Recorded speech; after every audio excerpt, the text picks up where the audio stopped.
So guys, sorry. Magpupakita mo na ako. Yeah!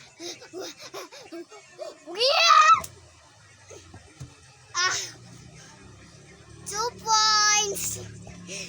Okay. 1, 2, 3, 4! Ano gawa mo sa school? 3 points.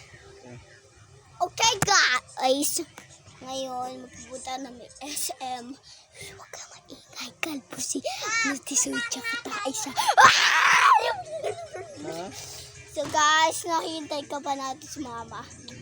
So guys, saan ba si Mama? Ma! Para kang igit. So guys, alam niyo yung kwento ko. Alamang ng duckling. Quack, quack, quack, quack, quack. So guys, kwento to. May isang nanay na duckling. Pangalan niya ay Rose. Yung 5 yung anak niya. Kulay blue, kulay red, kulay pink, kulay green, at kulay purple. Pupunta sila sa dagat. Tsaka sabi ng nanay na duck, quack, quack.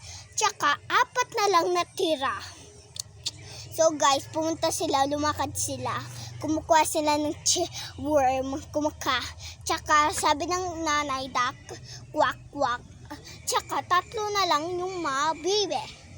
Sirs, pupunta sila sa baha. Nagagala sila, pupunta sila, maghahanap sila ng pagkain. Alam niyo yon, yung pagkain. Pagkain na masustansya, 2 piso. Pupunta sila sa forest na araw na day. Tsaka lagi kumukuha sila ng cherry sa puno. At nakuha na nila. Tsaka nawala yung isa. 2 na lang natira. Tsaka 2 na lang. 2 ba guys? Or ano? Okay, 2 natira. Tsaka yung isa, lumalakad sila, pupunta sila sa bahay. Tsaka sabi ng nanay, kwak kwak, kasi ang bagal ng 2.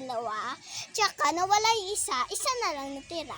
Tsaka lumalakad yung parang nanay ng kwak kwak.